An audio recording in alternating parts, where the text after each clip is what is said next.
Perkenalkan, nama saya Muhammad Iwahyano dengan NIM 21114176.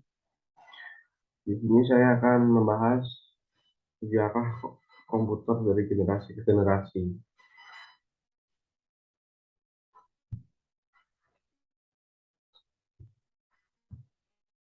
Yang pertama, kita masuk ke pengertian komputer. Jika secara luas, pengertian dari komputer ini bisa didefinisikan menjadi sebuah peralatan elektronik di mana terdiri dari beberapa komponen komputer yang bisa bekerja sama antara komponen satu dengan komponen lainnya, guna untuk bisa menghasilkan informasi yang berdasar dengan program serta data yang ada. Istilah dari komputer ini sendiri berdasarkan dari bahasa Latin, yakni computare, yang mana mempunyai alat hitung. Sebab pada awal mulanya pembuatan dari komputer ini digunakan untuk perangkat bantu yang ada untuk mengolah serta perhitungan angka. Selanjutnya kita masuk ke komputer generasi pertama tahun 1946 sampai 1959, yaitu masih dengan tabung vakum.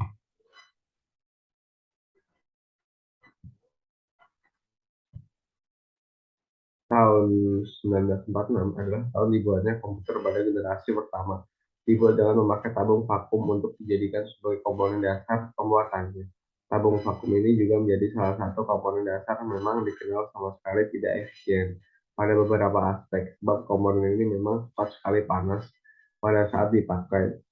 Untuk perangkat dari komputer generasi pertama dibuat oleh John Moseley dan juga John Vesper Eckert pada University of Pennsylvania.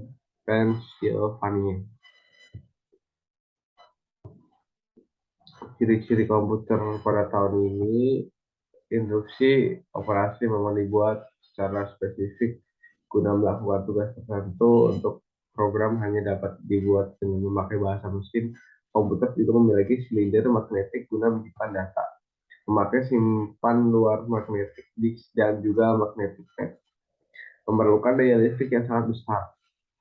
Perlu alat pendingin karena cepat panas, memiliki daya simpan yang kecil, kinerjanya kurang tepat. Terus kita masuk ke komputer generasi kedua tahun 1959 sampai 1965, di transistor. Tahun 1959, komponen untuk membuat komputer memanfaatkan teknologi transistor, di mana tabung vakum yang berperan sebagai komponen pada komputer generasi pertama sudah tergantikan dengan adanya teknologi transistor. Sebab komponen ini akan dinilai menjadi jauh lebih efisien jika dibandingkan dengan tabung vakum.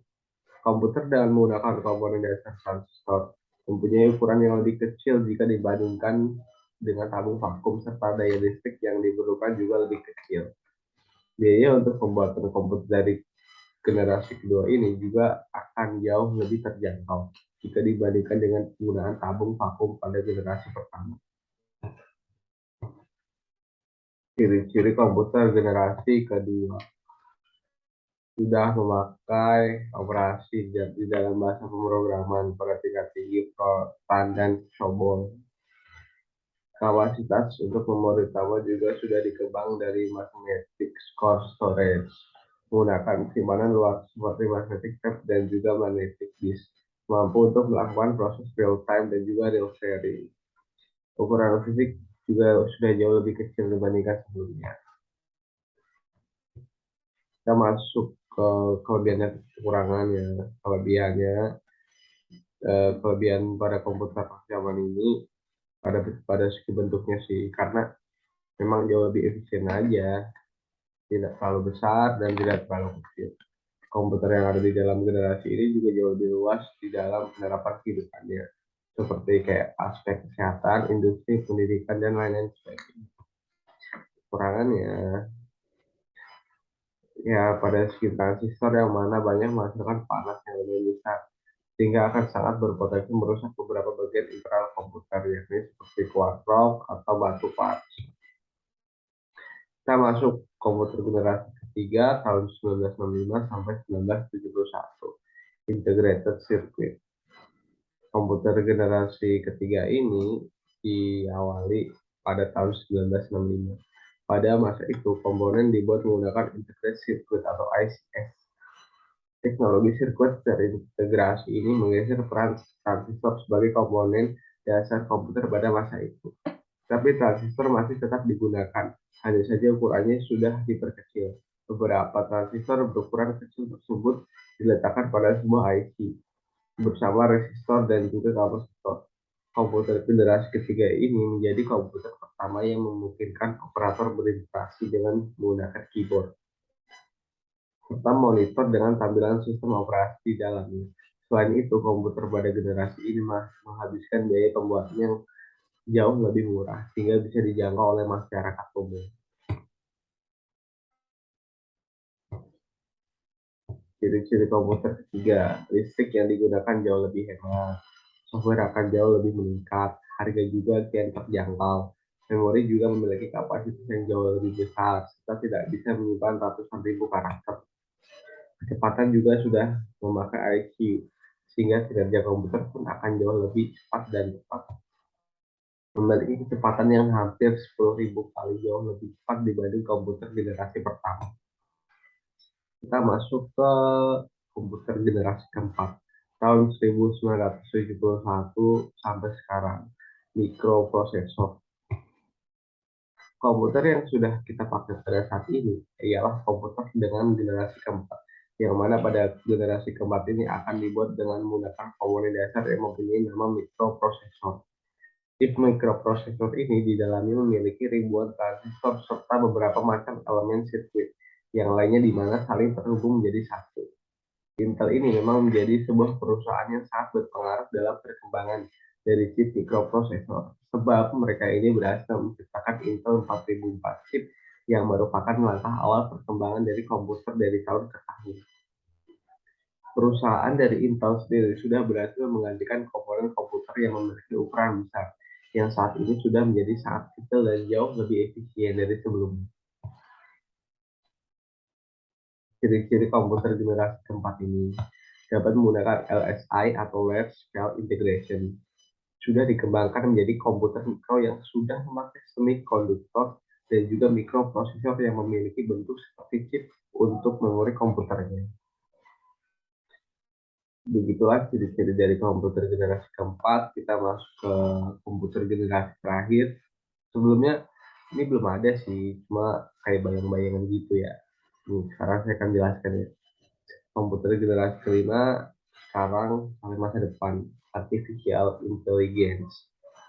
Komputer yang ada pada generasi kelima ini sebetulnya memang masih pada tahap pembangunan, di mana komputer generasi ini nantinya akan mempunyai teknologi yang akan dibuat dengan berdasarkan kecerdasan buatan atau artificial intelligence.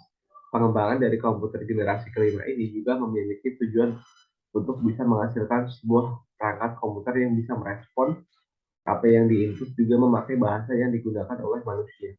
Bukan hanya itu saja, komputer generasi ini diharapkan untuk dapat mempelajari lingkungan yang ada di sekitarnya dan bisa menyesuaikan dirinya dengan sendiri. Ciri-ciri komputer ini, komputer generasi kelima ya guys ya. Komputer masih memakai teknologi LSI yang pastinya akan mempunyai banyak pengembangan. Komputer memiliki fitur yang semakin banyak setiap tahunnya, akan jauh lebih cepat untuk pemrosesan informasi. Ini ada penjelasan sedikit ya guys ya. Secara prinsip, ciri dari komputer pada masa ini yang akan datang memang jauh lebih canggih dan harga untuk mendapatkannya juga lebih murah. Serta komputer mempunyai kemampuan untuk mendengar, melihat, berbicara, dan jauh lebih canggih lagi. Bahkan dapat membuat kesimpulan layaknya manusia. Hal ini menandakan jika komputer pada generasi kelima mempunyai kecerdasan buatan, di mana mendekati kemampuan serta perilaku mirip manusia. Begitulah penjelasan yang sudah saya buat terkaitannya mengenai sejarah komputer dari generasi ke generasi. Kurang lebihnya mohon maaf. Assalamualaikum warahmatullahi wabarakatuh. Bye bye.